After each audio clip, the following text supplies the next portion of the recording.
Welcome to episode 14 of the Service Course Report podcast. That's 1-4.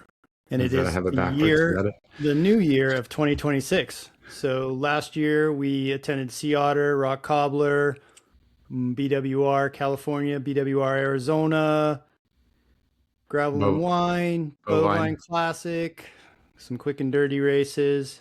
We podcasted 14 times. We podcasted in person. And you can find all that content, and we appreciate the comments and sharing and helping us grow this. We look forward to meeting you in person in the coming year, but we just thought we'd get together and kick off the new year. My name's Ed Philbrick. I'm joined by Derin and Kurt Stockton. DS, what is one thing that somebody wouldn't know about you? About me, I'm trying to think. Is it just in general, or as it relates more to bikes? All Any, right.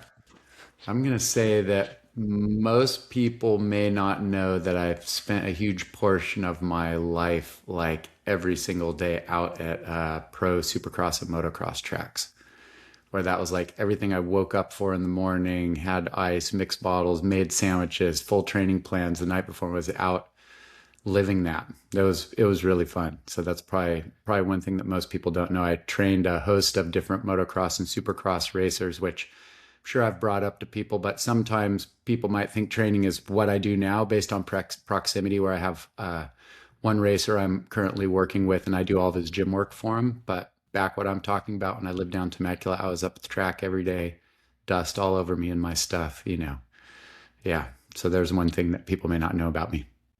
I remember you telling me that it's not just helping them mix bottles and walk the track and do their gym work. It was also you helping them kind of learn how to shop at Trader Joe's, Yep. learn a little American history. Some of them didn't even know that Prohibition was a thing. Right. Some of them grew up in a motorhome, and you know, kudos to the parents that leaned all in and helped raise those athletes. Right. I'm not knocking their upbringing, but you play a big role across a wide spectrum of parts of their life. Yeah, yeah, that is absolutely correct. And it would be funny sometimes talking to them. And also, most of the athletes I worked with were, 15 to 20 years younger than me at the time, at this time when I was doing it every day. And so it was different kind of growing up and just talk about stuff and different, ideas and just be somebody there to offer a different opinion about things. But you are right also in terms of the day to day. And I guess I always think people ask me the difference between a trainer and a coach. And I think as a trainer is somebody who might help you do a specific athletic task to get better at that task or get stronger. But when you start throwing in coaching, it really helps fill in all the other stuff around the sport that you're doing, especially for a pro athlete. Do you always have three pair of gloves washed and ready to go each day?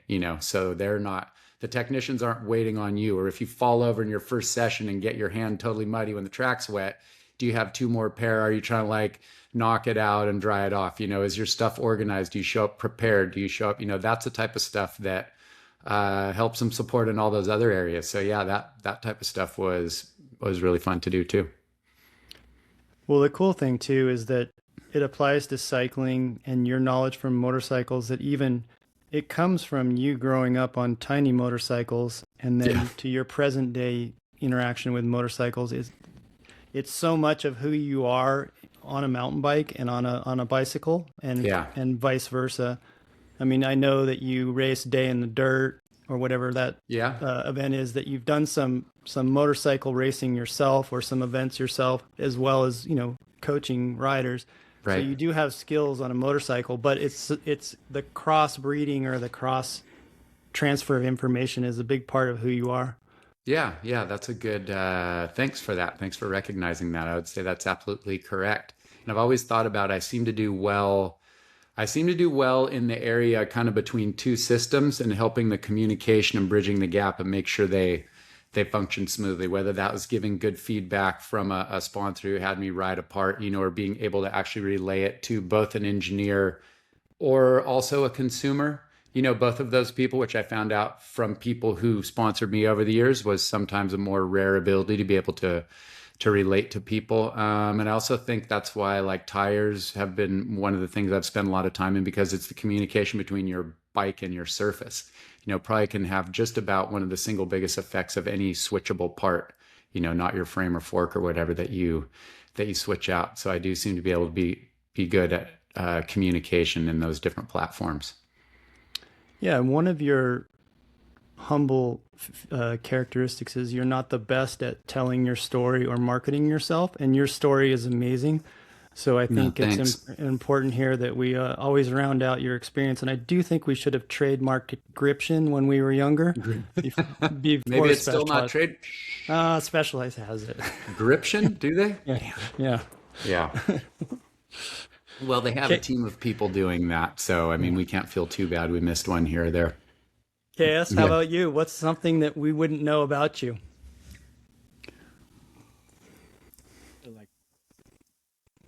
I like to prepare food, and just more recently, as I have like a whole friend network here in the greater Nevada City area that like know nothing about cycling or any of that past, any of my history. We hang out and we do food things. And I've realized more recently in the last few years that I enjoy the process as much as I do the result. So it's like you get in there and you create something. And one of the things I really like to do is just open up the fridge, look in the pantry, and figure out something to make, especially when I hear there's nothing to eat. And then it's almost like a challenge. So, I enjoy cooking and I enjoy sharing it with people. Nice.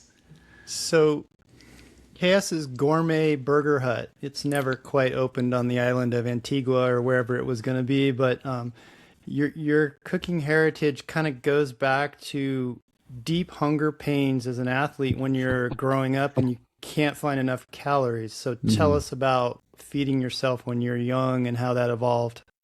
Yeah, I that's a good point, and I think it did. The KS Gourmet Burger and Pie Hut. Yeah, and Pie I think Hut. It might have been on a fictitious or a floating island somewhere out in the warm waters of, close to the equator. And not just burgers and pies, Gourmet Burger and Pie Hut. It has a whole.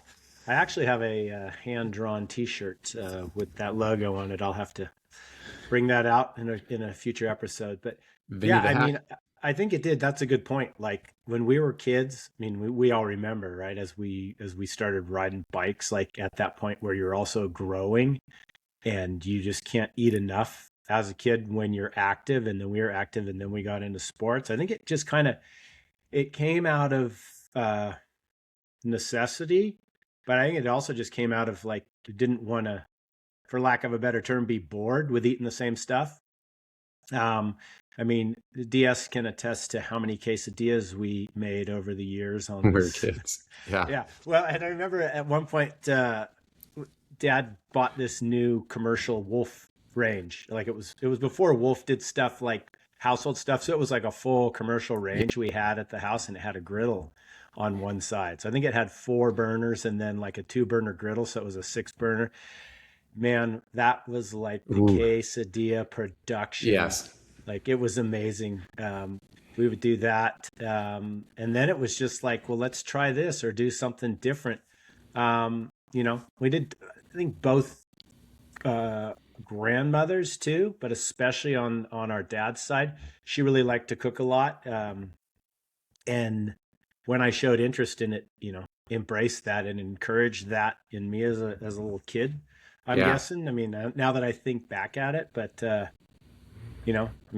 was the one that took home ec, in middle school, not just because that's where all the girls took class, but because I wanted to learn how to cook, And I always enjoyed it. I always was, I wouldn't say like overly adventurous, but I always was up to trying new things, different types of food and traveling and that, and then making stuff.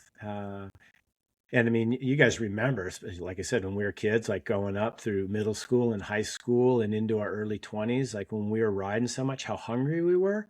Dude. I mean, we ate, like it seemed like when we were racing, right? And maybe you had a little side job, but basically you trained and you ate and you slept. And That was then, I basically mean, it. right, there were sometimes you'd Yeah. wake up at like 3 a.m. hungry because your body's just in overdrive. So I think that food side of it was part of it was just out of necessity, And I don't know, it always kind of clicked with me, you know. Dad cooked a lot and just different stuff growing up. I Yeah. remember. Yeah, yeah.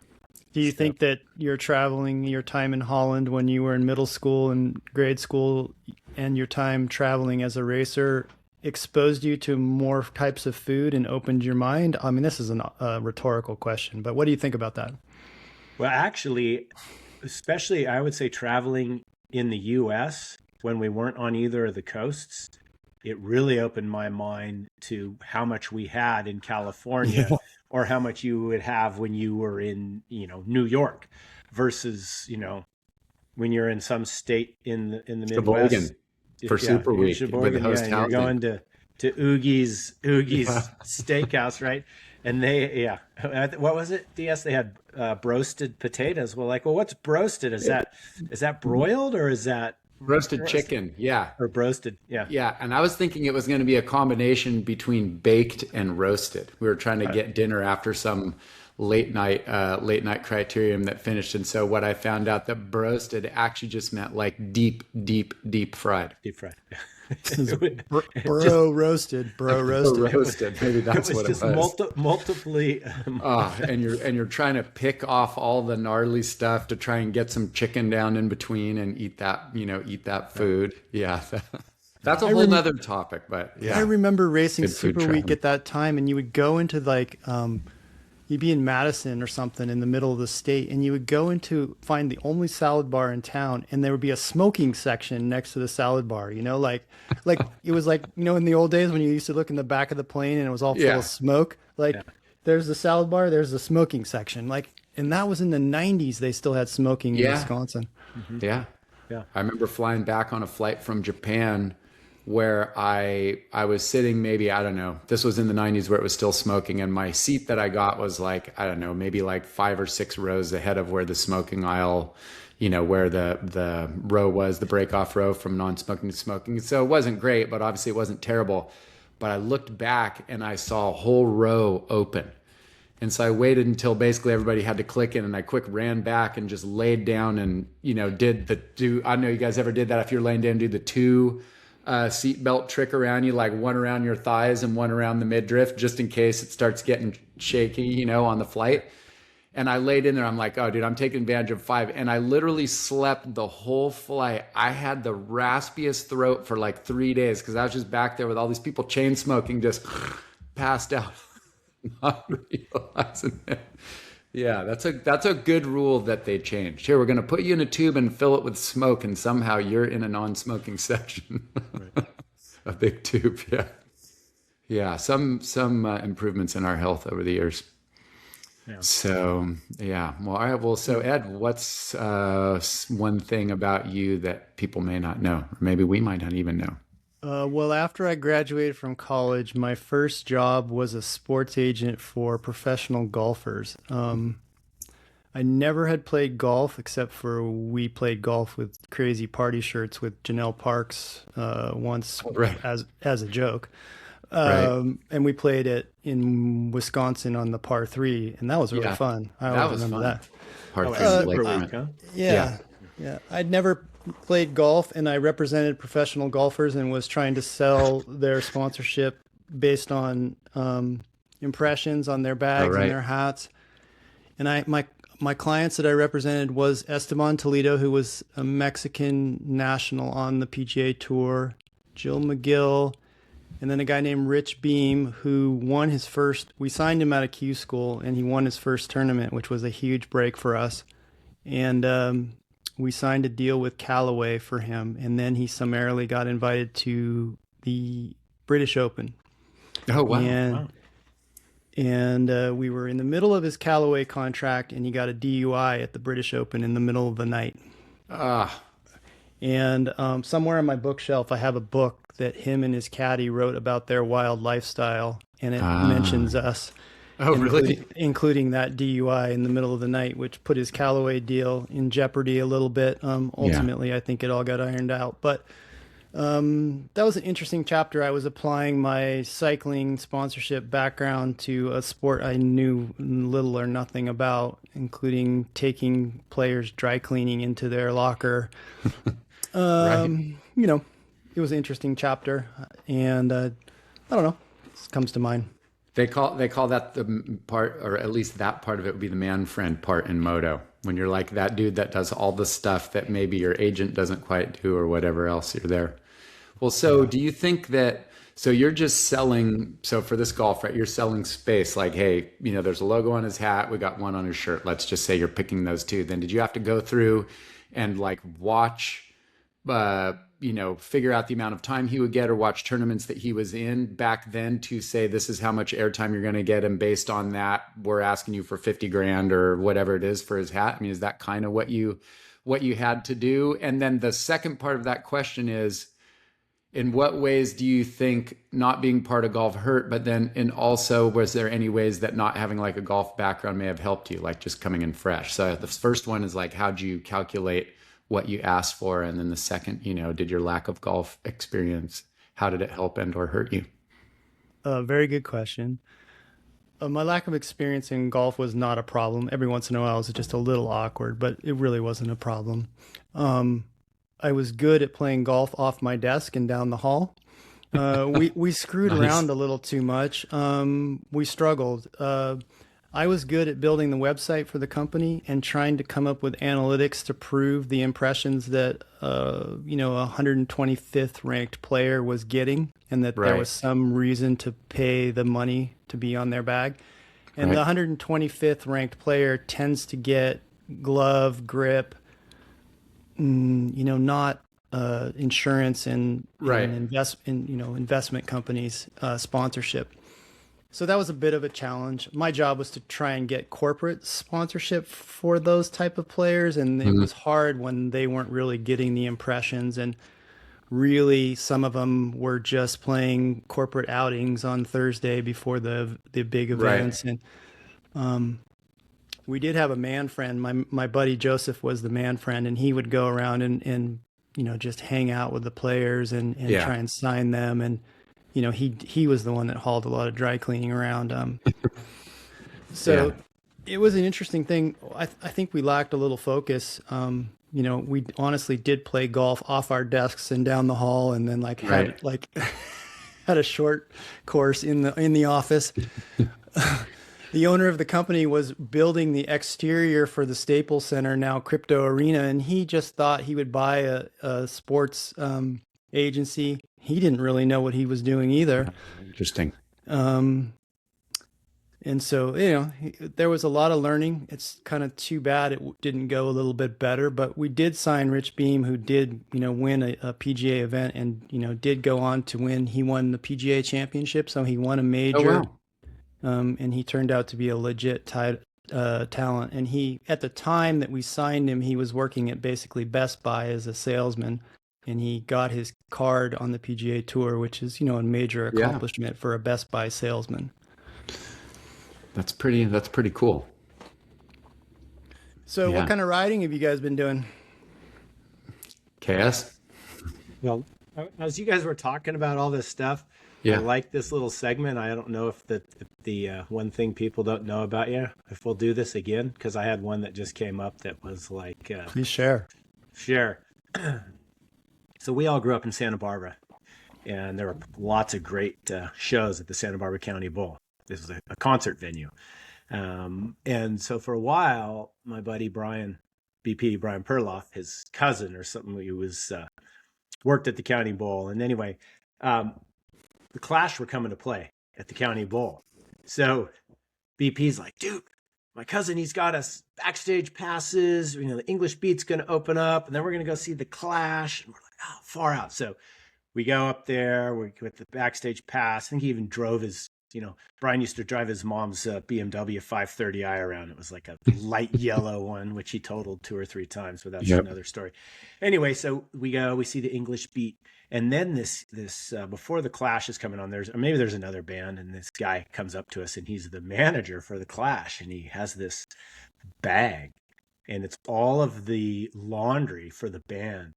And they had it laundered wherever they were the night before, but they left before they could dry it. So he had this big bag of wet laundry. It's like, hey, you guys, he goes, can you go get this stuff dried for me? And we're like 16 years old.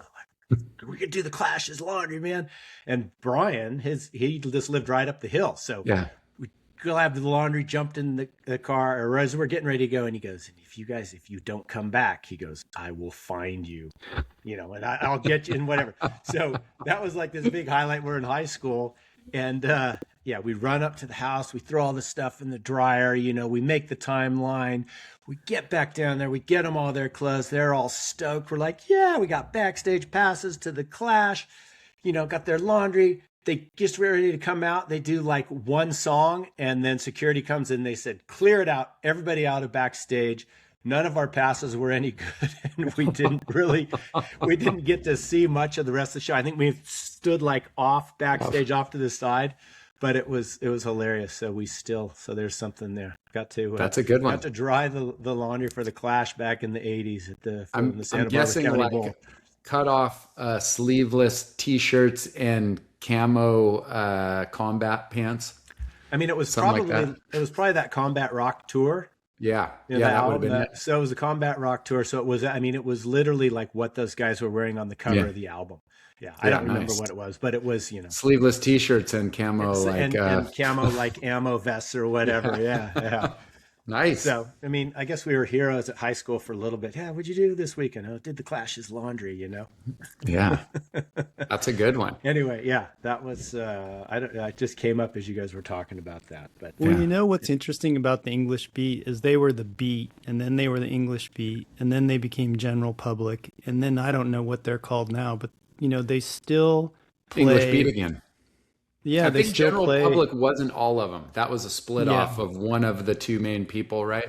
The guy who's the lead singer lives in Santa Barbara, at least he did up until recently, and it's been a while, but I went and saw them in a couple of shows. I went out and saw them. There's this local music club called Soho, and saw them one night. Now, this would have probably been, over 10 years ago now, but even still, far past their prime, and they were so good and on that point. And what's his name, Rankin Roger, the one dude, he hadn't been in the band for a while, he came back, and it was like all the magic was there, and I could close my eyes that night, and they were, because like that ska music, it's got to be tight, like all the beats are really sharp and on timing, and it was just it was amazing. They were really good. 20 years ago, they played in my community here. I live in San Elijo Hills, which is a community of San Marcos. The master developer hired them to play in the concert in the town square. They were they were General Public probably. Oh, right. But some of the other members were there, and they played, and the demographic was spot on, that was the demographic that were first-time homebuyers. And I always reshare that. There's someone has a YouTube video of that. I reshare it. It was kind of an amazing moment. Like, this was the band that all the kids on Lodi Lane rode on their vans, right? And only the cool kids in black shoes on the Vespas listened to. Only them, no one else. And then now we're selling homes with this band. Right. Yeah, that is interesting though, right? That all the people that grew up on that music were now of the age and means that they were buying homes. So it definitely reckoned with them. It's like the one client of mine who wrote his book came out, Unplugged: Adventures from MTV to Timbuktu, and how that's, as us three have talked about, that's our era, right? We grew up on MTV, and he programmed all of that. And so just asking him those stories and talking about it and going dude, that was my whole youth, and he's got his memory still, super sharp for all the details of it. But it is interesting how those, our age of people, as you grow up, right, you all hit, certain milestones, whether it's kids, home buying, stuff like that at the same time. And that's why music is so powerful for marketing, right? You can hear a song from 20 years ago and it brings back all these memories or moments that you feel, all the emotions with them. Yeah. Yeah, the same master developer here did a sign behind the visitor center that said "Skate or die, just not here." Oh yeah. And Nice. skate or die is like a famous Yeah. slogan for the hardcore skaters, and I thought that was so amazing for a publicly traded company to lean into that. I think I got the wording right on that sign. I want to go and see if that sign is still there. But anyway, I'll take a picture of it. But That would be good. Yeah. There you go. cultural Well, cool. marketing. What kind of cultural bike rides have you guys done? I did one. What'd you do? What'd you do? I rode Zwift with the rest of my friends. Oh my God. You know, I get dropped on Zwift all the time. I think my trainer needs a reset, a recalibration, or maybe Right. I just don't like to suffer on a trainer. I always tell people I got a lot of flashbacks of being analyzed on a trainer. The famous thing that we all grew up was Eddie B's ergometer test. Yeah. And that was sort of a guiding metric for our futures. It was how long we could ride as they turned up the resistance at the Olympic Training Center, and maybe Lamond rode for 21 minutes. Yes, you might remember. Yeah. Somewhere around that. Roy had a really long one too, which would basically, that would be the precursor to like a threshold test today, essentially. They get the same metrics and they calculate it in your weight as part of your overall score. Cause I remember I was a bigger junior. So when I did it, I maybe was one of the top 2 or 3 in terms of overall time, but my overall score is like 5th or 6th or 7th, something like that, once they calculated my weight. So there were some pretty good metrics involved in that. Yeah, so for sitting there and riding the trainer for 2.5 hours was Oy. really excruciating. And I'm not super stimulated by the digital environment. I think I'd probably rather watch a movie, but Right. anyway, that was an interesting experience. We had quite a bit of rain here. Yeah, we've been getting blanketed out here, and so actually all of California, really, Well, not just anywhere. I can tell you today, I actually got out and didn't get rained on. Nice. But your ergometer story there, the ergometer at the OTC, right? That was like, if you could do this ergometer test, then you were on Eddie B's good side. So a former teammate of mine, this is a great little sidebar story, was you were talking about that ergometer. I think it was the Monarch ergometer. A guy named Andy Paulin, who was, if you guys remember Andy Paulin, Andy was about, 6'5", 200 plus. Dude. And he was like, it was just like a brick shit house. He was just solid muscle. Drago, but a cyclist. Yeah, with brown hair Drago, but a instead of cyclist. blonde. Yeah. And if you don't know Drago, just look it up. But I remember People know Drago. They all know Rocky Drago. Ford. they all know Rocky Drago. Ford. That was one of his nicknames, was Drago.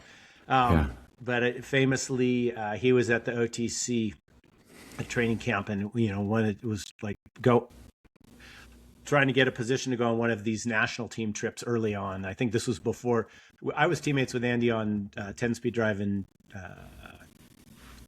1986. And he was like, you want to go on this trip, and Eddie B, something like, well, then you gotta, you need to ride the ergometer for 20 minutes. Like, right. And you guys, we would hit exhaustion around 10, right? 11 minutes, I think, around. It was like juniors. 16, 17, but either way. Yeah. And he was some of the seniors. And so Paulin, the story goes, because I wasn't there, but he said he got on that thing and he rode it, and he rode to 20 minutes. And when 20 minutes passed, he just stopped and very calmly just got off the thing and walked away. Yeah, that wasn't near his max or anything. He just rode to 20 to prove it. Yeah, but he just rode to 20 to prove it. Yeah, and if I'm getting that right, I'll have to see if I can get. I think that's right. I remember you telling me that story. Yeah, I think that's the same. He was just the guy. We have cross confirmation of stories from the. Yeah. And he also was a really good draft too, because he was a big dude. Yeah, he was like, you just had to be on him. Yeah, exactly. He could stay on his wheel. Yeah, and it was a good draft. For the ergometer for us, I think you guys can fill this in because I don't actually know, but some of the ergometer was designed in the basement of Hendrickson's, and Larry Shields trained while he was a med student for the Coors Classic, Santa Barbara's marquee rider from the 70s and 80s, on ergometer or on some kind of electric resistance, because he was a med student, didn't have a lot of free time. Yeah, honestly, I don't have any recollection of that connection from the ergo from Hendrickson's to or designing that ergo. But I do remember Larry being, ironically, other than probably he didn't have the time to do a ton of zone two, his training seemed like it mimicked more like what guys are doing now, meaning not just like long, even if it's threshold, not long blocks at threshold. He was all about getting out and going hard and taking advantage of the time you had, and really like a lot of intervals up and down. Now to qualify that for people in terms of Larry being interested in trying to do different things, he also, to help prep for altitude, would climb up and ride back and forth across Camino Cielo, which is, between 3,000 and 4,000 feet. And he put a wool sock in his mouth to mimic the lack of oxygen he would get at altitude. But he did go out and get like what, sixth or seventh the one year at the Coors Classic, literally off of, I think, 250 miles a week, which back then would have been like shocking that anybody could have, ridden a multi-day stage race like that a week or 10 days and off of so little miles. But he did it, At sea level. Yeah, yeah, Right, training right. at sea level. Training at sea Yeah, level. riding up, doing laps back and forth across Camino Cielo and back down. Yeah, Shields was a rider that inspired all of us. Yeah, He was also a national champion as a junior, if I'm not mistaken. probably. Yeah. And all around nice guy. Yeah. Yep. Yeah. Larry. So we were, before I came in with the Clashes Laundry and we got on a little sidebar where we were Talking about rides? talking about rides. You were riding. So you Zwifted. What about you, DS? Since we didn't get to ride over We didn't get to ride over Christmas. Christmas. That might come up in the Blinded by Science as I got that part figured out what was wrong with my bike. Yeah, But you anyway. got it. I've been on the gravel bike. I've been testing. So I've been on the gravel bike, and luckily for me, the Carp Bluffs, which we've been on before, which is really close to where my shop, my gym is down here. That is really, really sandy dirt, and so it can pretty much dump all day, and probably by the next afternoon you can go out and ride it and not mess anything up. As far as the dirt goes. So I got out and was just doing hot laps out on the bluffs, and actually. I had one section, I did have a crash. I went down one loop you guys did, and there's kind of that one steep downhill that's kind of like off the corner top of the bluffs that overlooks the 101. You look down at Rincon. So you drop down that, and it gets a rain rut down the middle. And I was doing pretty good at regulating my speed, and then you kind of drop into the rut at the end, and it actually helps you go around the corner. And I dropped in and looked, and the rain rut was so deep in it going into the hard right part that I knew I was going to hit it and flip over the bars. There was like no way out of it. And I was it was like steep enough going down that to like somehow get to the end of it when you're on the brakes and think you're going to wheelie up over it isn't going to happen. So I don't know quite exactly what I did, but as I recognized that, I tried to hop my front end out of the rut a little bit higher up, but didn't quite get it and got a foot out and slid, and then just stopped my bike, and I kind of flew and landed both arms right there. So brake levers went in the mud. But that's what I've been doing for rides, but it's been good. So I've been trying out the semi slicks, and then I put on my trusty Gravel King SKs when it was a little bit soft, just because there's going to be a little bit of rough terrain and ruts like that, as evidenced by the story I just told you. So if I would have been on semi slicks, definitely would have been, a bit more perilous out there. But I've just been riding my gravel bike, doing that. So it's been pretty fun. So you're testing and developing tires. Are you trimming tires?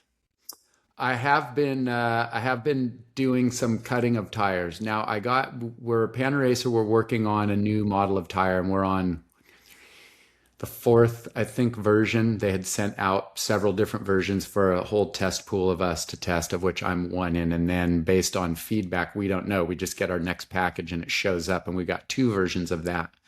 And so I've been riding those, but I've had this idea. So I looked at the weather, and we got a fair amount of wet weather coming, like a bunch of rain for a while. And so I'd had this idea of being able to clip a Gravel King SK and clip it and make it a little bit more wet dirt capable. And so I don't know if you can see in there, these are like little pieces of rubber that I've clipped off the knobs. And then Ed, you have a pair of these too. And anybody who wants to get into it, Schwalbe makes these clippers that are actually designed for cutting tires. It's a Schwalbe product, spring loaded. It's got a little depth gauge on there.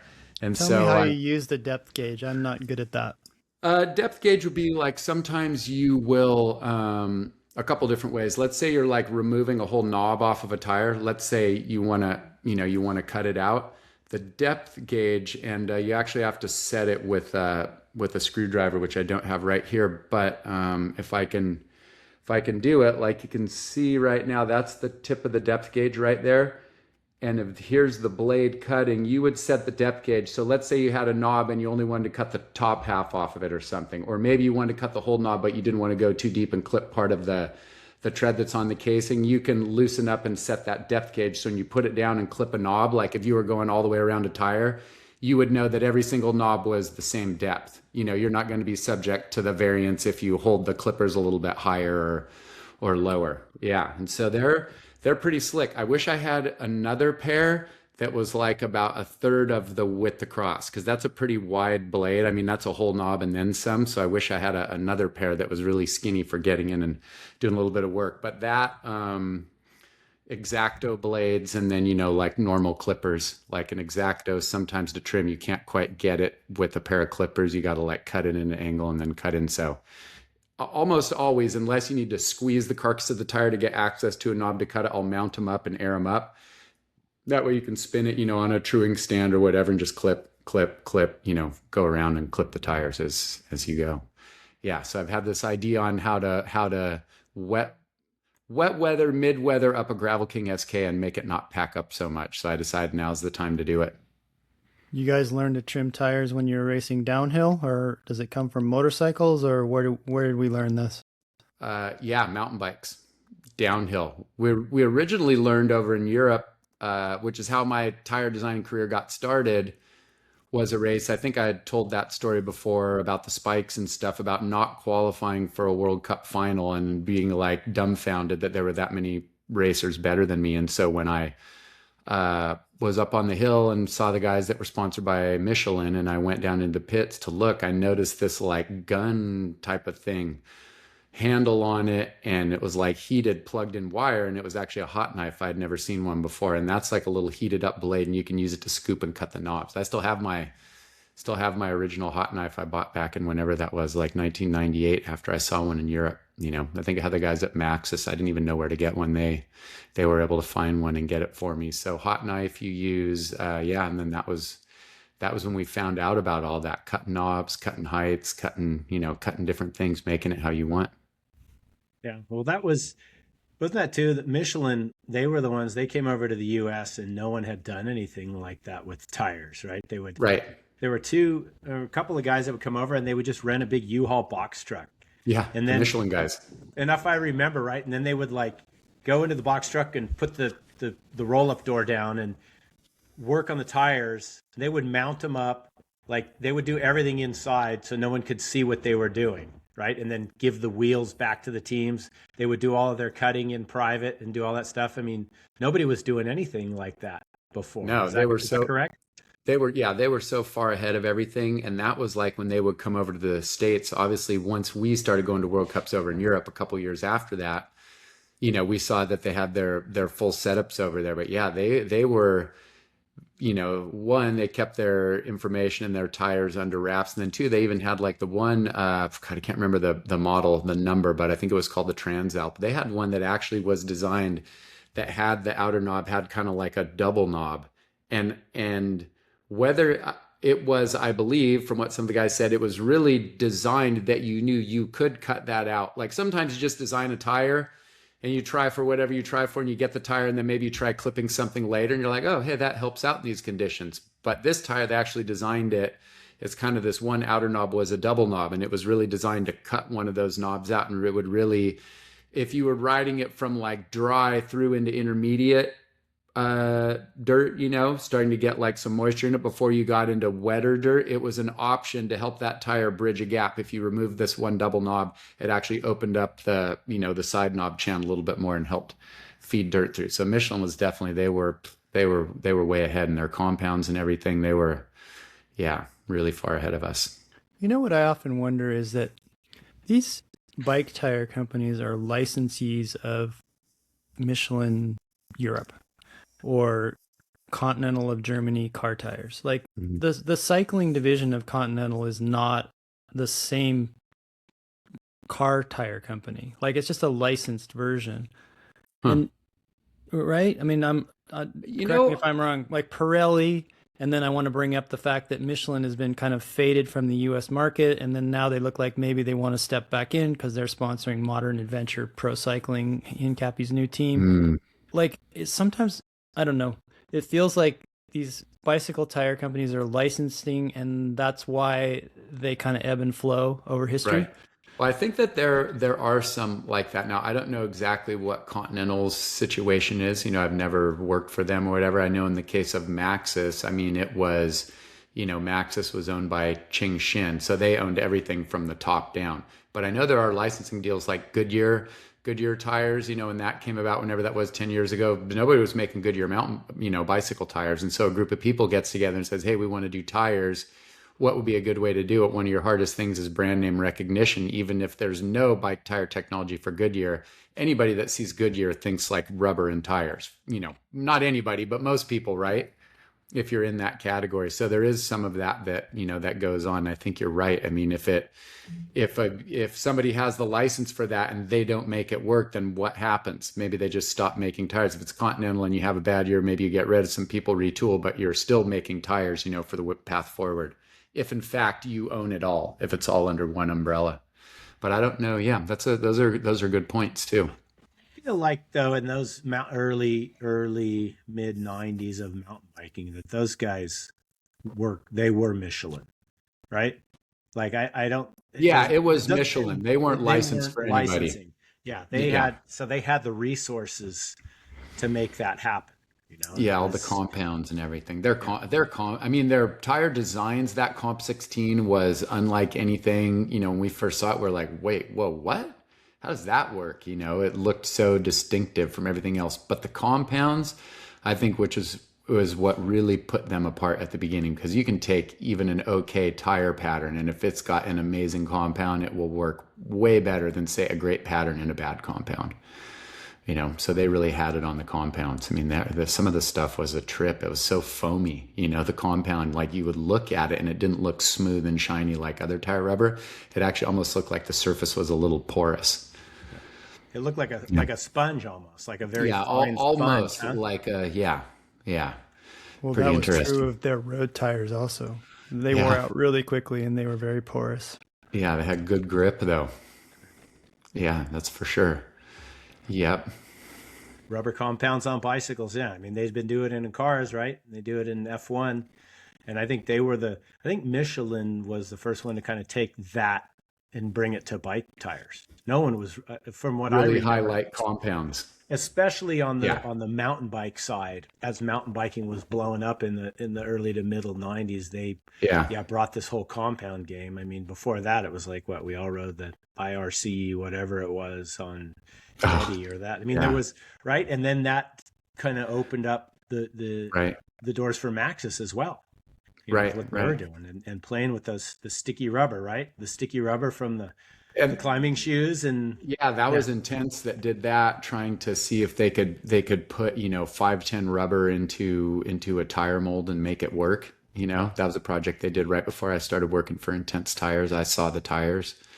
So trying all those different ways of seeing what could happen. That was actually a really fun time too in it, because it feels like maybe on the tail end of that era, of mountain biking, because the tire game was really heating up. I guess maybe the same era where people were just making stuff, there were no carbon frames, so everybody could cut and weld tubes and put something new together and show up with it and try different machine parts and stems. It just seemed like there was always new anodized trickery whenever by trickery, I mean like cool looking trick, not like it was maybe some of them were. Some of it was trick and some of it was, we were beta testers too. There were a lot of, you look back on that. Yeah, The beta testing was in the public, so to speak. Or the racers. Well, that's what I mean. Yeah. Those racers. So fun. Yeah.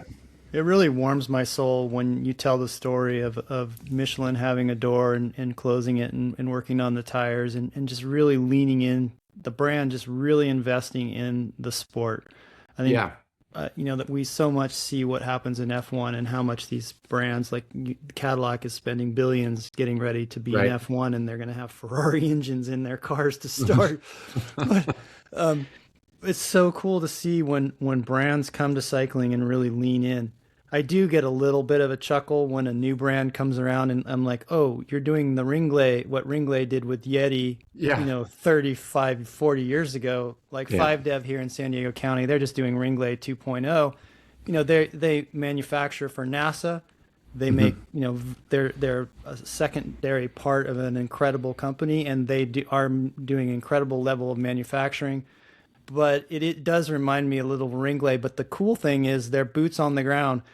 Right. They're at the races. Parker, we told the story last episode about John Parker being in the gully at Sorrento Cyclocross and yelling at us. That's in the trenches. 5Dev here in San Diego, they're in the trenches. They give Victor Sheldon money to rent a water machine to spray the finish line area so the spectators don't get too dusty when they're watching the family kids finish their race. That's leaning into racing. And when Michelin came to the United States and leaned in, I just love that. Yeah, that's cool. Kudos to them. Yeah, and it was nothing like we had ever seen before. I think that was kind of the start of that whole, it was before all the bigger brands. I mean, I would say that was like RockShox was maybe just starting to blow up at that point, but they didn't have like their full tech setup yet. I mean, that was like this, what we call kind of the golden age of mountain bike racing, where it went from being, quote, a bunch of hippies in Marin County to it becoming, an Olympic sport in half a dozen years. Actually, that's about true. That 90 to 96, just about. That's pretty incredible. That was pretty cool, and seeing that and all that went on. So it was cool to be a part of it, a small little part of it, but just witnessing it. Yeah.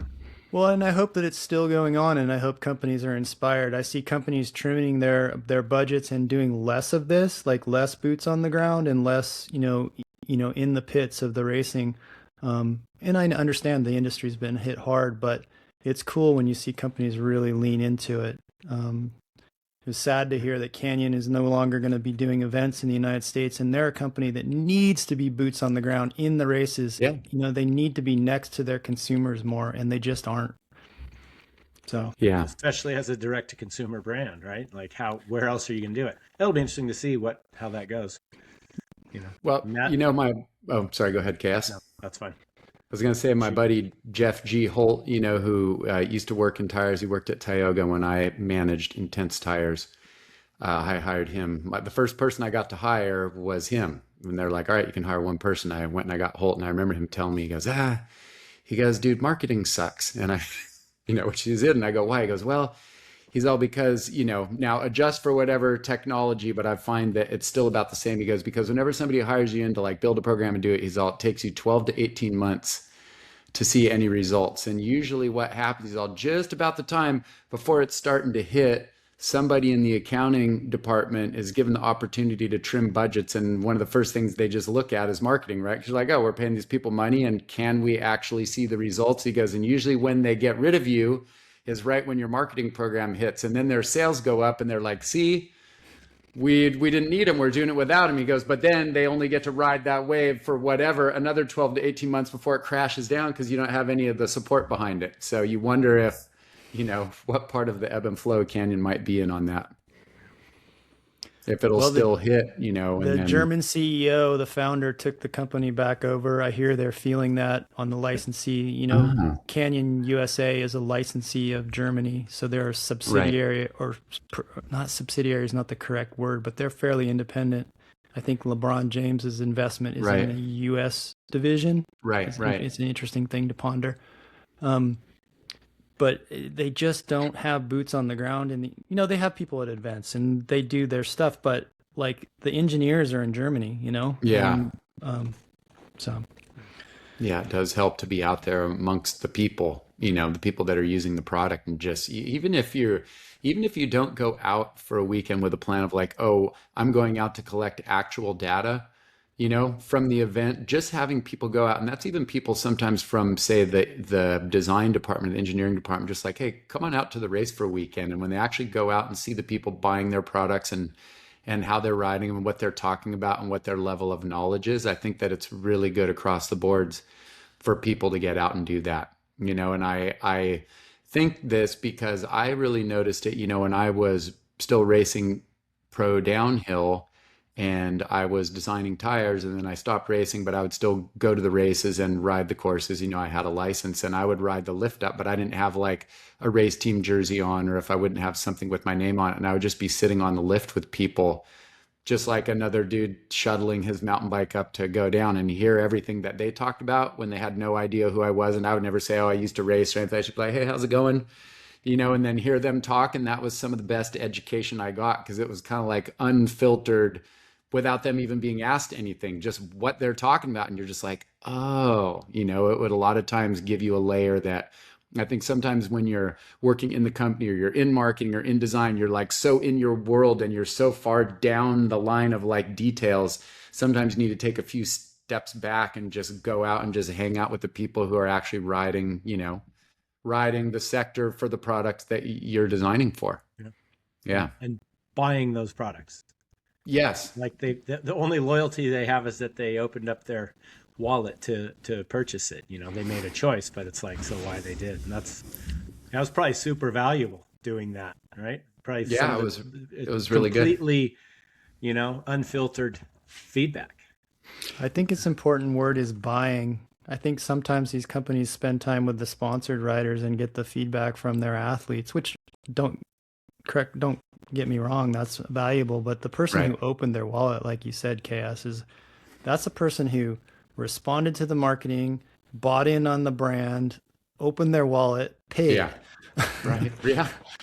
You would want to know if you're doing a good job for them or not. You want to have them back, right? You don't want them just to buy your product one time and that's the end of it. You want them to repeat buy that product, tell other people how great it is, and get them on it. Yeah. And that goes beyond marketing. I think to your point too, like you can market only so much, and if you don't have a good product, it can't keep going forever. Yeah. So it is ultimately, hopefully it's the quality of the product, the longevity, the quality, whatever that means to you, that keeps it going. Yeah. Yeah, so in the last couple episodes, we talked a little bit about, Kurt was quite telling when he talked about, we heard about the rumor of Keegan leaving for Specialized, and we thought this might be the demise of the entire hit squad. Like to pat ourselves on the back a little bit on that one. Yeah. Yes, called it. Unfortunately, the rest of the team has folded. Be interesting to see where they spend their money. I mean, how, if they're going to, I guess probably everybody's leaning into e-bikes. I bet you that might be where their focus is. I don't know. What do you think? I mean, I know that I think Tobin will keep racing. Tobin Nortonblad, who was with Santa Cruz long before Keegan came along there. But I don't know exactly where that will all go with that brand. Time will tell. I got no more intel on that one. Yeah. Even though I was riding with my buddy today, who we talked about a little bit. Nothing new.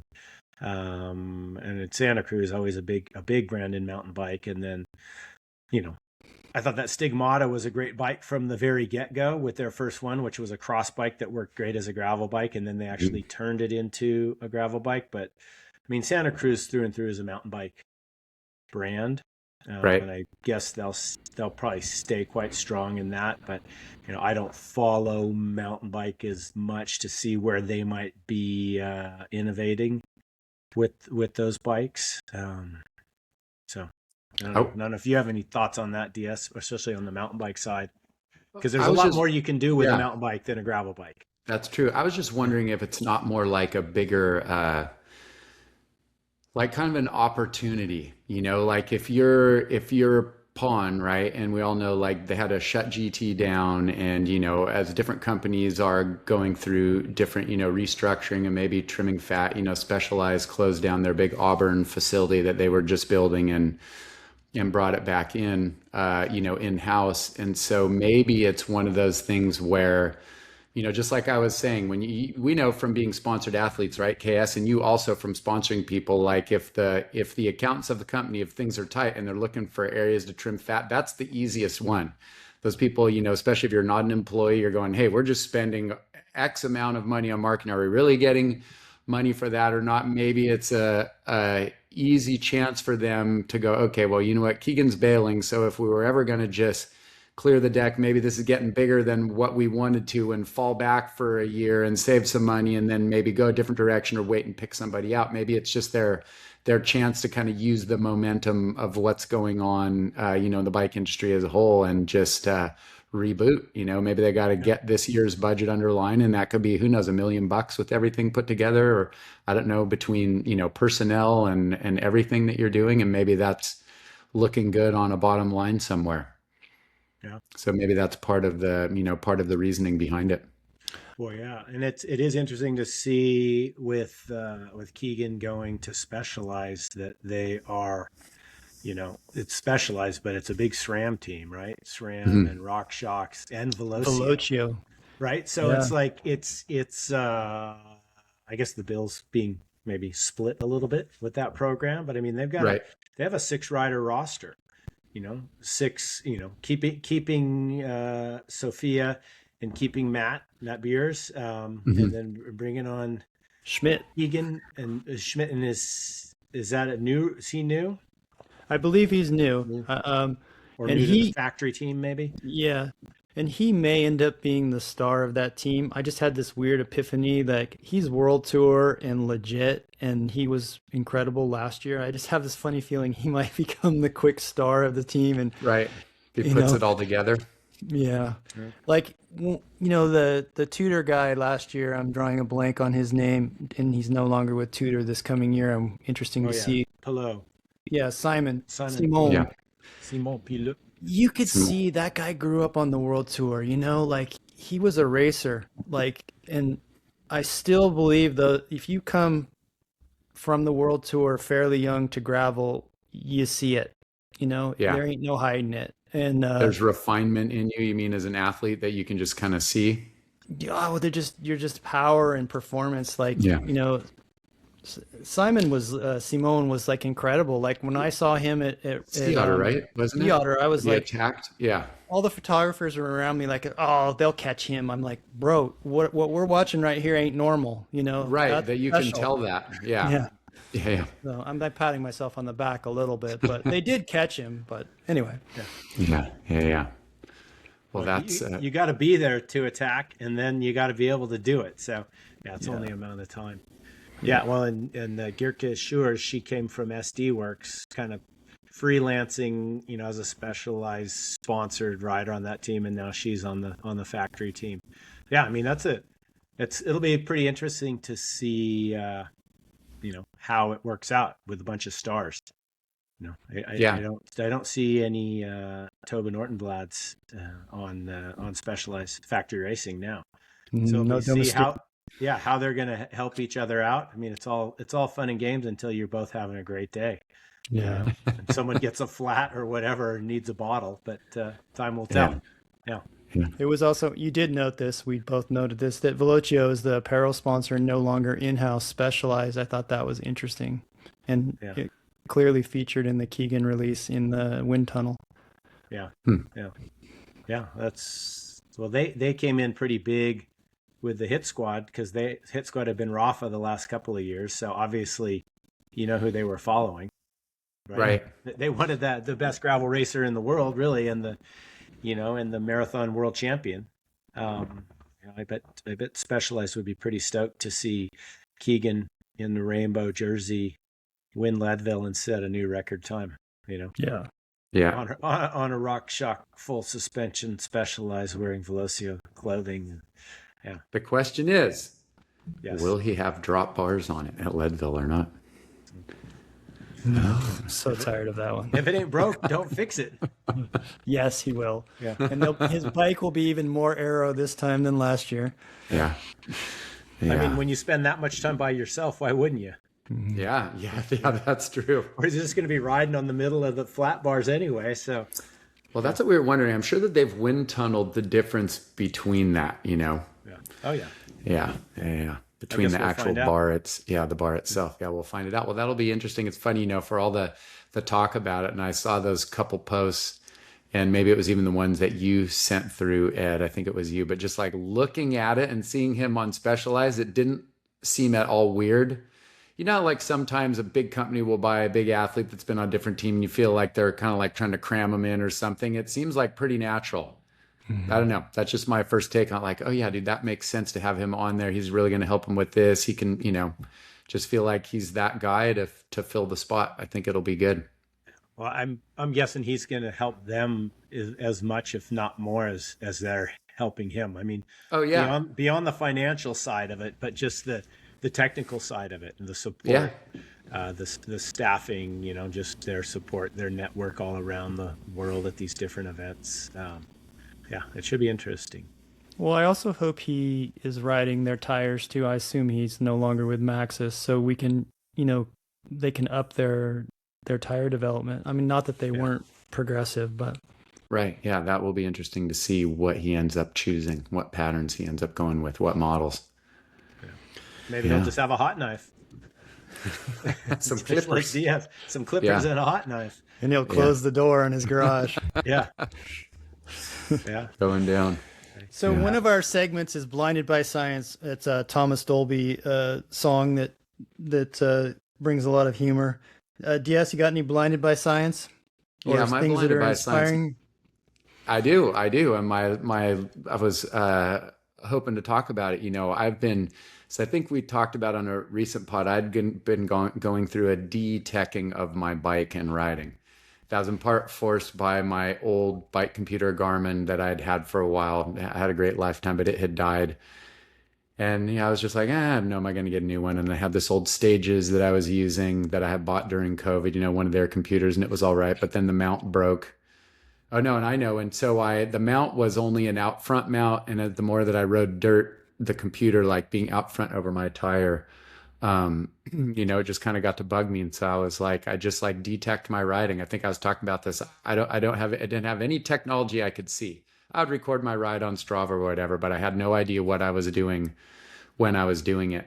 But I've been thinking about getting another Garmin unit. I really like their units and I like the website. But interestingly enough, I was more interested in getting a smartwatch because I do training like health coaching for just regular clients I have that I do, gym training and help them with diet. And one of the things that I find for people in that sector, how like each workout isn't so much about adjusting a few reps or a set of intervals or something for performance. It's really about them having them say work out 3 times a week and hit their goals, or keeping a little track of their weight or something like that. And so I got a smartwatch. I got a Garmin Fenix 7 because the 8s came out. And so the price on the 7s dropped by like $350. It has a pulse oximeter, I can't remember the technical, I think that's what it's called, but it measures your blood oxygen content. Obviously it gets your heart rate from your wrist. Also, you can use a strap to get more accurate, but then by having it on your wrist, it's able to track your sleep hours. And it's solar also. So if you're out using it, it goes something like 30 days on a charge, depending on how much GPS you use. And what I was looking for something for average clients is a way that they could use as few things as possible and have it do as much for them. Like if you have a wireless scale, can you just walk in and step on the scale in the morning and walk off and it automatically uploads your information, to Garmin Connect or whatever. So I got the smartwatch. I got this Phoenix. I got it on right now. Probably it's kind of maybe not so good of getting a reflection of it in, but I got the bigger size 51 millimeter, a 51 millimeter face. They do 51s, I think 49s and 48s, a little bit smaller. And so I got it and, great Garmin quality. I honestly haven't had a chance to actually like sit down for like an hour with the manual and do one of those sessions. I just kind of threw it on and with minimal use have been using it for about 2 weeks. And so I'm just at the point now where I've got 2 weeks of data in and there, you need to get 2 weeks to get like some long-term metrics out of it. But it's been cool seeing my sleep, my sleep patterns on there and nights, that I'm getting more sleep and less sleep. It seems to be pretty accurate on that. So that's been pretty cool. And I like it, funny enough. Oh, and like, so just kind of like measures, say, heart rate, your resting heart rate during the day, what it is sleeping at night and what it is average throughout the day. One of the things that I think for average people, when I say average, I should mean like, say you're not an athlete, you're not something where like looking at your metrics every day are important. You go into your doctor and get checked up every 6 months. They might take your blood pressure right there in that day or take your weight, and then they hold that metric. But you could have had a huge, big, salty meal last night that you didn't even realize that's affecting your blood pressure, or the same thing with your weight. Maybe you got an extra 3 pounds of water weight, and then the doctor just gets a snapshot of that one day, puts it in your chart, and maybe doesn't see you all the way again for another 6 months. I feel like a better way to look at somebody's health is, what if the doctor could take 5 minutes and look at what your average resting heart rate at sleep and average heart rate during the day has been over the last 6 months, and what your average blood pressure is over the last 6 months. If you had a little device, which they have wireless again, you can just stick it on your arm, fills up, lets it down, and sends the information.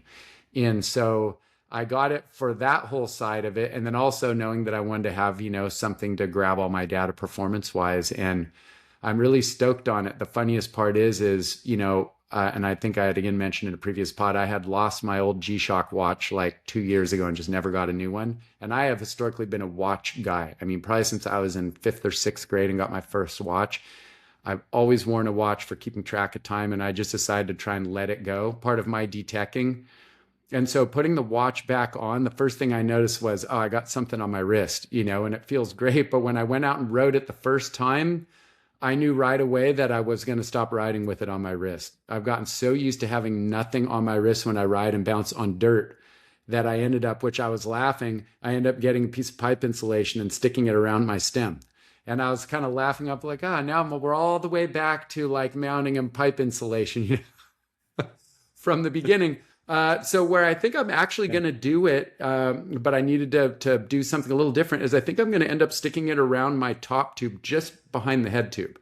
So it's not up on my stem, but really just looking down in the moment. I like to see heart rate, and then just in the moment in a flash, and then be able to scroll through things. But yeah, so far it's a thumbs up. I really like it. And like I said, I'm really kind of interested in seeing some of the long-term, just some of the long-term metrics that they figure out, and see if it feels like what I'm feeling also, and what I've kind of know from doing this for a living for people. Yeah. Be interesting to hear how it, yeah. As you Yeah, spend more time with it, yeah, it'll be really cool. Yeah, exactly. And start to notice just like the different patterns and stuff. Like one thing I can say is, and I'm really like, I try and have as few notifications as possible on my devices. But like I said, I didn't quite get through and deep dive and turn everything on and off, but it comes up with some notifications. And I found the one that, they have like a, this many hours until you rest. Like I went out and did a really hard workout, and it's like, oh, you need 2 days to fully recover, or you only need a day to fully recover. But it is interesting that every night that I get a really good night's sleep, like over the holidays, I had didn't have clients a lot of days, and especially early morning clients, I was able to just sleep in and got some great nights of sleep. And it definitely showed that in all my metrics, and saying I was super well rested and everything. And that's some of the broader stuff that I'm looking more for my like general health coaching clients, people that I help out. So yeah, so thus far, thumbs up. Hopefully I'll get to deep dive into it a little bit more and let you guys know some more info. So yeah. I'm an interesting one there in that I like Garmin. Thought about getting a Garmin watch, but I'm deep in the Apple world. So right. I got an updated Apple Watch because my Apple Watch was dying at 3 p.m. because it was getting a little older, like my computer. And then I've been wearing a Whoop for 4 years, and I love it. And I bought an Oura ring for my daughter for Christmas. She likes it so far. And then so I got like, two wearables and then a Garmin. So I'm in 3 worlds. And I keep hoping that one world will buy the other world. So my fantasy is, will Apple buy Whoop and make a ring? Right. But you use Whoop's technology and metrics. So anyway, I have a little bit too much wearables, but I'm deep in it. And and the other wearable comment is, everyone jokes about the Garmin notifications. You need rest, you're heat acclimated, You're not. The other night we were riding, it was New Year's Eve, and it was a warm San Diego night, bizarre night for December. And we finished the ride, and it was in the dark. It was 7 o'clock, and the heat acclimation thing came up, and we're like, we're getting heat acclimation updates from Garmin in December. What is the world coming to? That is kind of funny. Mm. Well, KS, go ahead. Oh, have you been blinded by science at all recently? I actually have, well, first I got blinded by, or not blinded, but I got hijacked by the comment. I don't know, it was about a week and a half ago. I was just going out for a little afternoon urban rip along the irrigation ditches around here in Western Nevada County, and I think right as I was leaving, Robin said, just don't fall down when you ride. Yeah, like the one thing you never say. So on one ride, I managed, just like ride on little trails around town, to fall twice. And once was, kind of my doing, because, it's winter here. All the trees have dropped, all the pine trees have dropped all their pine needles. And now all of the deciduous oaks have dropped all their oak leaves. And I don't know, they're the big live oaks that have those big leaves. They're not those little ones like we had at the trees in Santa Barbara. So right. I'm ripping on one of my trails, and using the rear brake to steer, to whip the bike around the corners and all the pine needles. And I came through one corner, and it had a layer of oak leaves on top of the pine needles. And, did like I did, grabbed the rear brake, whipped the rear end, and the bike went out from under me so fast. I was just like, holy shit, and I was like, well, I'm okay. And then I was like, oh, and I whacked the inside of just below my knee, like just at the top of the shin bone on the top tube. And I was like, oh, I think I probably screamed Newman, just like on Seinfeld. It's like, all right, I fell on a little hour and 15-minute ride I was going on at the end of the day. Well, lo and behold, twice in one day. So I'm out going again and coming across, so we have all these irrigation ditches that I talk about, and sometimes you cross over them, little bridges or what it is. So a little expanded metal steel bridge that I don't know, that's about 24 inches wide, and just came off of that bridge like I've done hundreds and hundreds of times.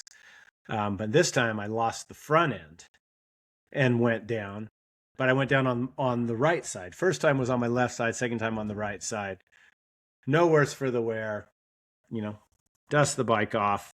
And I'm fine, go. So then, getting ready to go down to visit DS for Christmas. And I'm like, my bike got kind of muddy on that last ride. I'm going to wash it off a little bit before I go, just so I don't have to load a dirty bike in the car. And, so I took the wheels off to wash my bike, and my full mount rear derailleur was all loose on the frame. I'm like, that's weird. UDH. Yeah. So what you have the same thing on your cross country bike. And I was like, huh. And so I was like trying to tighten it, and it wouldn't tighten. And I start goofing with it. I'm like, I just got to like wash my bike and pack it, because we were leaving that evening.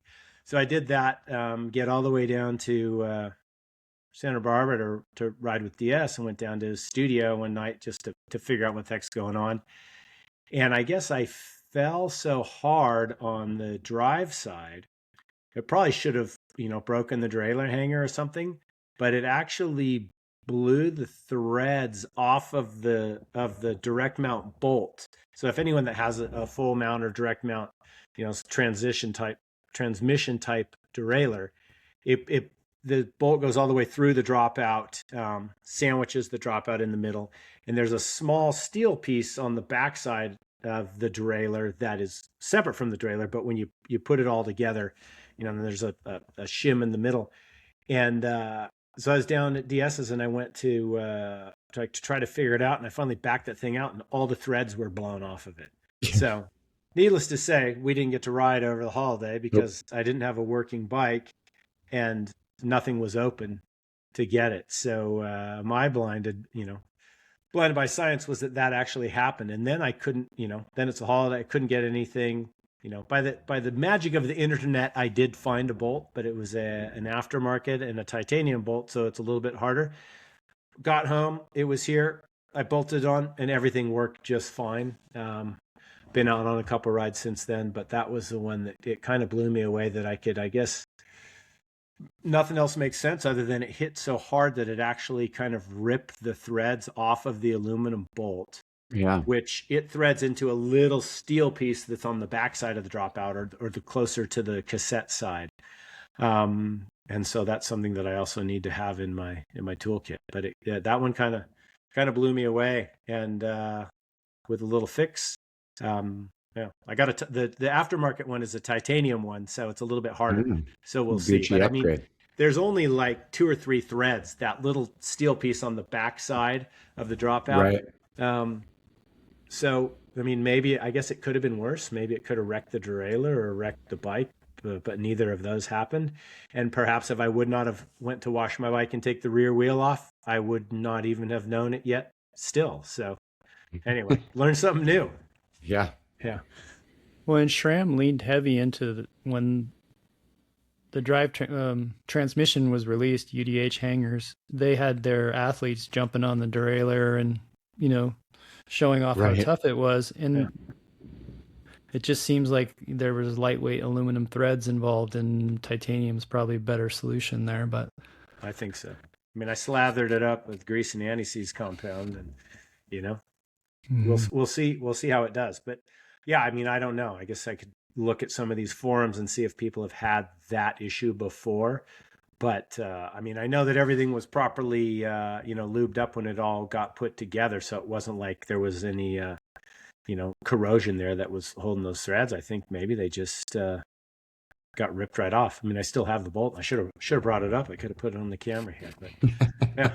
But I mean, it was like, okay, so there's one more thing that you got to have on hand just in case. So I figure if I buy another one, I won't have the problem again. So I'm probably just going to do that. Yeah. Because you won't need it. So then you won't need it. Yeah, exactly. So that was it. So actually the UDH is not completely indestructible. Yeah. Proof. Yeah. But still works pretty dang well. I guess if I would have fallen on a normal one, it might have broken the derailleur hanger right off. So. Right. Yeah. So that was it. So unfortunately, no riding over the holidays. Yeah. We were going to squeeze it in between some rain anyway. It wasn't like we had like 5 days of killer sun, but our one morning of a window of opportunity, we definitely did not get to take advantage of that. Went out for a long walk out all along the bluffs and everything. Yeah. That was good. DS, you have any amateur moments from the holidays? Oh yeah, I do have an amateur moment from the holidays, which was a pretty good one. So I go out, and the funniest part was the moment I recognized what I had done. The first thing that popped in my mind was, this is definitely an amateur moment. So as I told you about, I've been testing these tires for Panaracer. So we'd had this one whole round of tires they sent us, and asked us our opinions, and so I got a new set of the updated version. So I have 2 sets of test wheels in this, sector of tires. So I have the one of the last set, the best one of those, get the new one and put it on and riding that. And then 3 days later in the mail, another new version shows up too. So I had ridden the one, and I was kind of tight on time and everything, and not to drag it out, but I'm like, okay, I got to get down to my shop and I got to mount this other new set that just showed up and compare it to this set. So I quick do it. I check it all out, and I drive up and park up at Viola Fields. It's a few miles from here. That way I can like loop and just come right to my van. I don't have to ride pavement. So I go out and I ride the first set, do my laps, get my whole program down, everything. I'm like, sweet. Yes. Hit all my, however many, it's about 45 minutes or so. I hit all these same corners a bunch of times, and I pull in, I quick. And I go to put the second set on. I put the back one in and air it up, and put the front one in, and just realize I put the tire on backwards. It was on reversed. And I'm like, and I had only so much time left in daylight. And so I'm sitting there and I'm like, well, okay, one good thing, amateur segment. Okay, so aside from that though, this is really good because I'm like a tire guy, and I remember looking at it going, okay, which way is the correct way? You got to put it in. Obviously got turned around, put them all on. Of course, it's tubeless, so you got sealant. So it's not like simple to pop it on and off. And so I'm like, well, okay, so what do I do? So I have, I have a little cordless compressor in my van, and I got a thing of stands in there. And so I could pop it all off real quick and flip the tire around and do that. But with the amount of daylight that I had left, that would remove most of the second half of my testing, which was on the second set, the one that I had flipped the front on. I was going to do that same 45-minute loop. And so I was like, well, you know what? I go, how often do I get to ride a tire backwards? Every once in a while, I actually do that. I'll ride a tire, like more on mountain bikes, I've done it. And I'm like, I wonder what this tire would be like on the front if I just switched it around, and I'll do that. But it's rare, usually you put it on the normal way and you ride it. And so I was like, you know what? I'm going to go ride it backwards. I'll switch it tomorrow after I ride. And the interesting thing is about it is actually one of the, how will I say that, in the updated version of this tire that they made, there were a couple different directions of going just in terms of some of the knob shapes and angles and a few things. And there was this one part in the prototype, a certain part of the cornering that felt like it wasn't quite as positive as, you would want it to be for the section of tire. And the interesting thing is the front tire, when it was flipped around, actually removed some of that, which kind of really blew my mind, because I went out and rode it backwards, and, you take off a little hesitant because you're like not quite sure what it's going to do.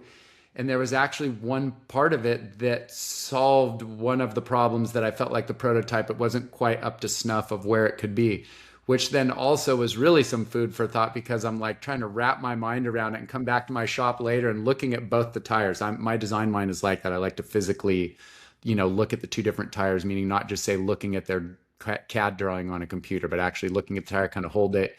You can feel by putting your hands over the knobs. I can feel, based on the way, dirt is trying to feed through the knobs, you can kind of like feel edges and stuff. And so it was kind of interesting. So I learned something, but definitely my amateur move was being a tire tester with limited tire and limited time, and making the ultimate mistake of mounting the tire backwards. So yes, I wear that jacket of shame. So that's my amateur. I don't know if anybody else had one, but I thought that was a pretty good one. I mean, if you were on rim brakes, it would have been no problem, huh? Exactly. I was thinking that if it was the brakes. Front, you could just switch it around, Now, the one good thing is if I would have tried, and so even though my total amateur move was to put the tire on backwards, I made two pro moves, which I guess tied together, which was the pro move was not to attempt to switch the tire and ride on limited time, to take advantage of, even though it was a screw up, take advantage of the screw up, because sometimes, mistakes are good, and went out and rode it. So I was a definite amateur move, but I feel like I kind of like spun it in a positive direction a little bit and came back around. Yeah. So that was my amateur move. You upgraded to the pro tour from the amateur. That's right. Yeah. Yeah, and then now we have newer versions of the tires coming too. Yeah. So yes, we have the Positive Pete, and the spirit of that award or segment was, I saw a trend where younger riders in the media or on their socials were kind of going after Pete Stetina, and it went back to, Pete changed gravel, Pete ruined the spirit of gravel, Pete brought professionalism to gravel, Pete, needs to stop and pee all the time during the race, Pete doesn't want aero bars, he was just like the hot target. And I felt like, such a nice guy, did a lot for the sport. Yeah. And he's cycling royalty. His uncle and his father were American legends. And in his retirement, he got a lot of positive love, and I thought that was really well handled. And he'll be racing some this year and so forth. But that's where the spirit of the Positive Pete award came from. Anybody have any nominations for the Positive Pete for this week? KS, you got one? I don't. Well, we were talking about the one team that you kind of had some. That you had been working with, right? And the title sponsor, their different direction of supporting. With Synisca's support. Yeah. Yeah. Well, that is a kind of Positive Pete. The Synisca cycling team, the women's road team, that they have stepped back from having a team, but they created a foundation that is supporting riders. And so they are going to help to get riders on some different teams. And give a rider an opportunity to race on a team that didn't necessarily have all the resources to have that rider by, either paying their salary or a portion of their salary to do that, to keep that alive. So that's actually super positive that that's going on. So the Syniska Foundation is continuing, which is pretty cool. So Chris Gutowski, who started that program, actually spoke with him today. Yeah, they are moving forward with that. So that's it's a cool way for them to stay involved, and use some of the resources that they have in order to give riders that might not otherwise get a chance with a team to get a chance, or get a chance to bump up, from like the Conti level to the Pro Conti level, to get onto a team that's going to get into some bigger races. So that's actually, it was a very cool direction for them to go. So that's Chris Gutowski who runs that program and is continuing with that Syniska Foundation. Well, I also yeah. Go ahead. I was just going to say to add on to that, for people who don't know, if you're like a top star, of course, you got a spot on a team. But a lot of times when you're a developing rider with an eye on you being really good 2 or 3 years from now, you can't get a spot on a team. They have limited resources, especially for salary. And so what Syniska is doing, if I understand it correctly, is they're basically selecting riders that they want to support. And so let's just say there's a team that might say, hey, we have bikes and we have a place for you at the races and stuff, but we don't have money for a salary. Our salary budget is fixed. Syniska can come along and select that rider to support, right? And then go to this team and be like, hey, we're going to cover their salary, so you don't have to worry about their living expenses, but they need equipment, they need housing when they're there, they need to get picked up at the airport, that type of stuff, and really make it, because if you're a team, right, you already have that infrastructure. If you have a team van and you're showing up to load 5 riders in or 6, might not be a big deal. But if you're that one athlete, to get a ride from the airport requires like a rental card, you have housing set up and all that. So it's really a way for them to support some riders that might be on the bubble of getting on a good team or not, and give them that little bit of extra support and push they need, that then a big team says, yeah, you know what, we'll give them our last slot, or the spot that we, maybe had the resources for, but not the cash. So, right, isn't that essentially how they're doing it? Yeah, that's essentially is what it is. It's giving a rider an opportunity that they can be fully supported, right? Actually, to do it, so they're not like groveling. So that is actually pretty cool, and they're going to do a, as I understand it too, and part of that program is that rider wears a Syniska branded helmet, a la what Red Bull does with their athletes with the helmets. So. You don't necessarily have to reinvent the wheel in that respect of it. So it's a pretty cool thing. That's great. I mean, for a company, and then I want to hear what you have to say, Ed. I was just going to say, for a company that's going like, we try to do a team, but as we both know, we've both run teams, there's just a lot more that you consider when you're a sponsor and you think, hey, we'll have our own team. It's really hard to do. It's very costly. But the fact that they didn't, like other sponsors who've maybe said, hey, we need to secure a co-sponsor and not get it and just fold up and go home, that they still have a love and a passion for cycling. And they're like, you know what, we tried to support it this way and that wasn't quite the winning formula, but what if we retool and do it this way? So I really think that's cool. They've stuck in cycling, and they're going to be supporting athletes that are going to no doubt make it through and make it to bigger and better races by the fact of getting that support. And the other aspect was that, they always branded their team as Syniska, and Syniska was the first female Olympian. So the team was independent of a sponsor. Right. So, right. Versus, what is it? Jumbo or Kunik or whatever the team is, Lidl. It's like, no, it was a brand that stayed regardless of what the sponsor was, or the bike sponsor or the co-sponsor. So that was kind of cool. So they have built a brand with that, and they'll be able to continue that on and continue their mission of supporting female athletes. Well, and what I like about it is that there was a post that they did close to the new year about you can make a donation to them. So it's a way for the average fan or the fan of the 2028 approaching Olympics to make a donation to help support an Olympian or a potential Olympian, right? And have it do the right thing. You could always have done that for USA Cycling, but I feel like there's always been a little bit of a hesitation by the general cycling fan to make a donation to the 2028 Olympic team. Right. So, hopefully there's some connectivity and some pride when someone makes a donation, or they might consider making a private donation of, send them $100, which actually will end up doing something for athletes. Well, yeah, and I did not mention that they are a 501c3. So in addition to helping, support an athlete's dreams, you also have the tax break of donating to a 501c3 if that's something that you need for that. There are a lot of people out there that they like to support stuff that can use the tax break. So maybe not that $100 donation, but maybe the 1,000 or the 10,000. You never know. Every bit adds up. Yes, exactly. Yeah, that's good. All right. That is a good one. I think that wraps up episode 14 and the start of 2026. We appreciate your feedback. We look forward to meeting you out in person in the coming year. And we appreciate your support here. So thank you, and see you out on the road. Yeah. Thanks. All right. Bye-bye.